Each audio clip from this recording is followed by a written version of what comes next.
Good morning, everyone. My name is Valeria Stevens. And I'm Xiaowei Chen. And today we will be talking about X-ray crystallography. And to start, we'll start with a brief history of crystals. An image here on the left is that of René Xiaowei, who is known as the father of modern crystallography. It is known that he invented the unit cell and primarily the talk of the different crystals that are what is known today as crystallography was first discovered by him and written on this book on the far right. He noticed that there was a sequence of repeating units when he continuously broke calcium calcite. That being said, he discovered what is known as the unit cell. Now for the brief history of the Nobel laureates involved. So, Roentgen discovered X-rays and won the Nobel Prize in 1985. Subsequently, von Lau also discovered X-ray diffraction by crystals, and Bragg discovered the use of X-rays to determine crystal structures. Here we have a representation of other Nobel laureates who also received the Nobel Prize for their work on X-ray crystallography. Now that we've gotten some brief history, let's start with the most basic thing, the unit cell. The unit cell are defined as the smallest volume for a given crystal, and unit cells are categorized according to how atoms are arranged in the lattice. Here is the simple cubic, where atoms are on the points of the scale. 7 of the 14 three-dimensional Bravais lattices are represented using conventional primitive cell. On the bottom right, we have an image of what is known as the face-centered cubic unit cell of sodium chloride. To completely describe the structure, we must determine the dimensions of the unit cell, symmetry of the unit cell, and the coordinates of all the atoms in the asymmetric unit. There is an infinite number of point groups, and periodic crystals can fall into only 32 of them.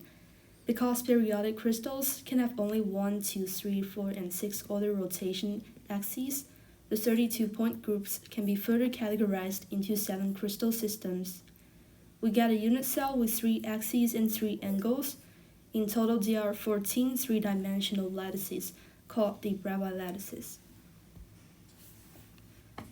The Miller indices determines the cell dimensions and the orientation of the crystal with respect to the primary X-ray beam and detector position.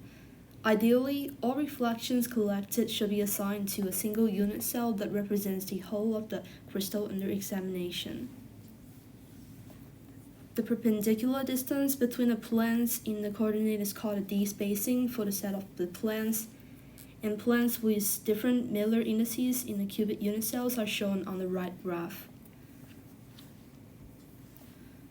The symmetry operations within the unit cells are categorized according to their retainment of chirality of the object. Proper operations will retain chirality, while improper operations reverse the chirality. Other symmetry operations are a combination of proper and improper operations, such as screw operation equals to a rotation and a translation, and a glide plane symmetry operation is the translation plus reflection.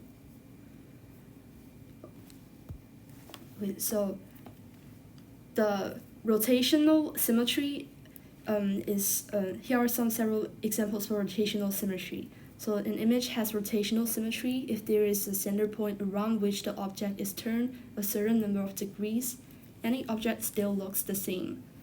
And here are 4 examples of rotational symmetry down here. A diffraction pattern from a periodic crystal is characterized by the following. It must be a solid composed of atoms arranged in a pattern periodic in 3 dimensions.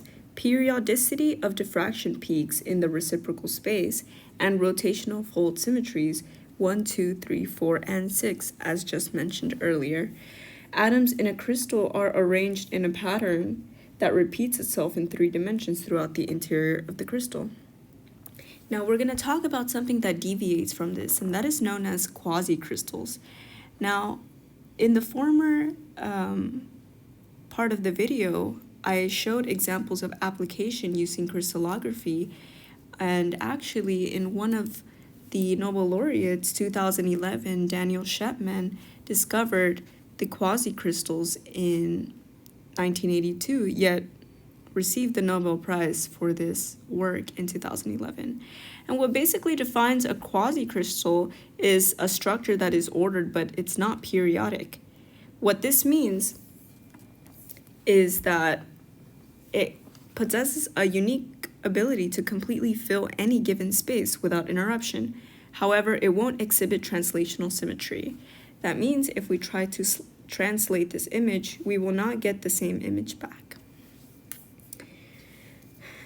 Now that we have talked about the crystals and crystal structures and how to describe these structures, we need to talk about how to physically set up the X-ray machine. So here on the left side, we have a typical setup for a single crystal diffractometer. A diffractometer is composed of a source of radiation, a goniometer to rotate and position the crystal in 3 dimensions to precise angular position, and a detector. In order to be evenly illuminated, a good crystal should be of a size that does not exceed the diameter of the X-ray beam. The selection of a suitable crystal is usually done under a microscope, often aided by polarized light. On the top right, we have a schematic diagram of a powder diffractometer operating in reflection mode, in which the X-ray scattering occurs from a sample mounted on a flat plane. For weakly absorbing compounds, the samples may be mounted in a capillary and the diffraction data collected in the transmission mode. In the bottom right, we have the layout of an image plate of a single crystal X-ray diffractometer. A computer controls the location of the detector as the 4 angles are changed systematically. And now that we've talked about how this X-ray machine is set up, what are we going to do with the data? Well, we must solve the data because the diffractometer doesn't give us the perfect crystal structure. So, to solve the data, we must use the technique of single X-ray crystallography that has 3 basic steps. The first, and usually most difficult, step is to obtain an adequate crystal of the material under study.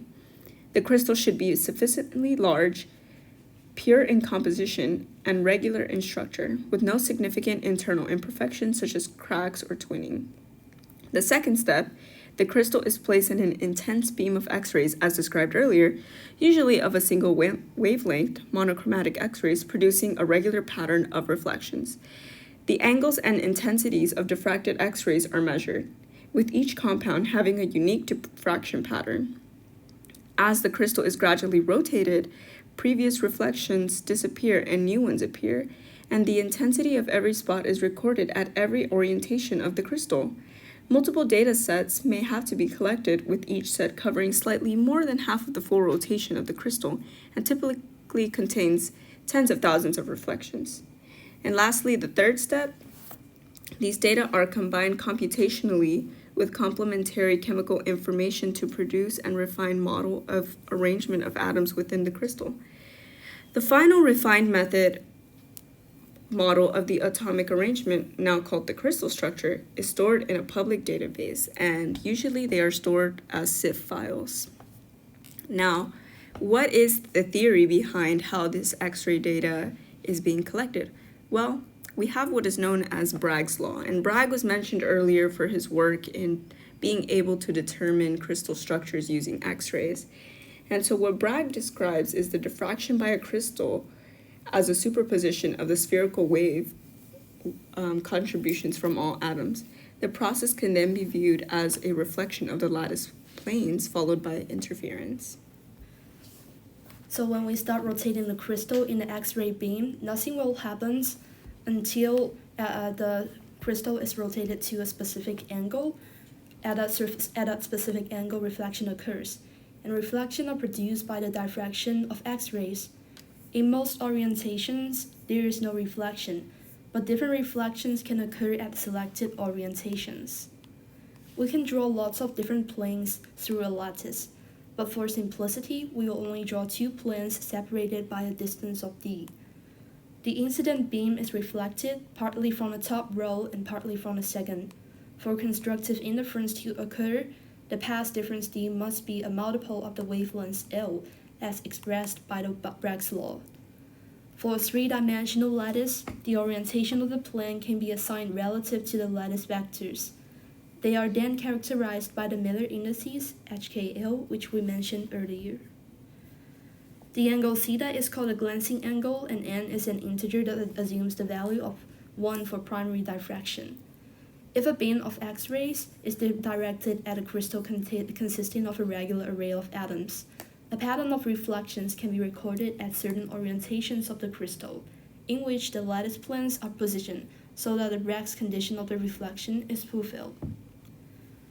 The recorded series of two-dimensional diffraction patterns, each corresponding to a different crystal orientation, is converted into a three-dimensional set.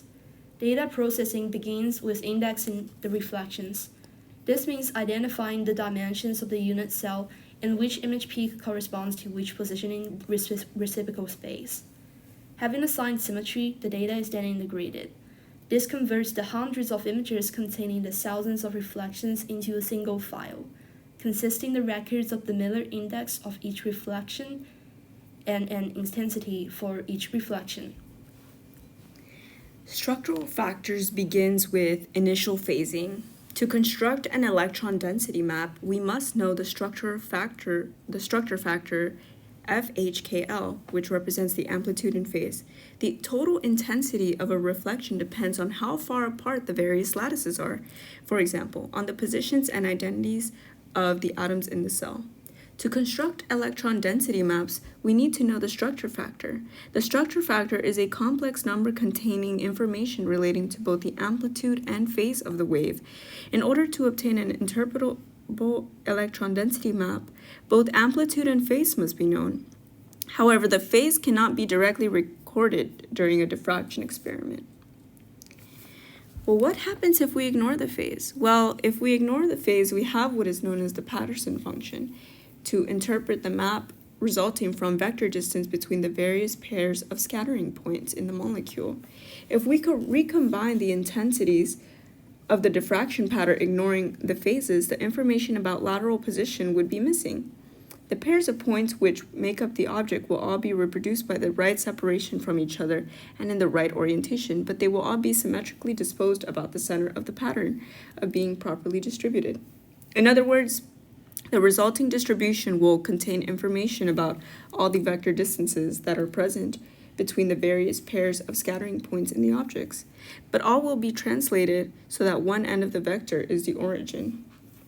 On the left shows a simplistic object consisting of 3 points, and on the right is the idealized Patterson map showing the 6 possible vectors AB, BA, BC, CB, AC, and CA appear. So for the Patterson's map, the known structure is required. So here is a typical map and one of symmetrical related to the molecules in the crystal, giving rise to the distribution. Even though this is a quite simple arrangement, the interpretation of the Patterson map without some knowledge of the molecule would be very difficult, if not impossible. If we do not ignore the phase problem, we can use the direct method and charge flipping method or the heavy atom method to solve the phase problem. The initial phase estimates can be obtained in various of ways. Indirect methods has been the method of choice for small molecules. This is based on two fundamental physical principles. First, the electron density in a unit cell cannot be negative at any point, and so the large majority of possible sets of values for the phases of the various structural factors are not allowed.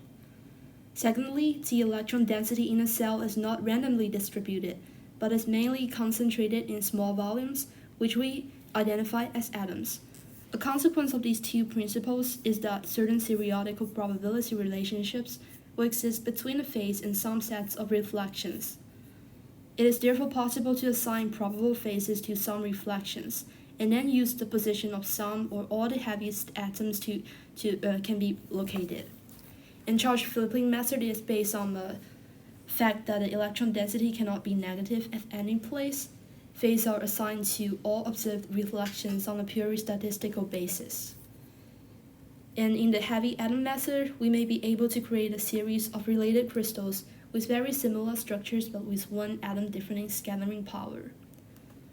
And once the position of some atoms has been determined by whatever method, the phase of every reflection can be calculated. All this hard work is usually done by powerful software packages. Having obtained the initial phases, an initial model can be built.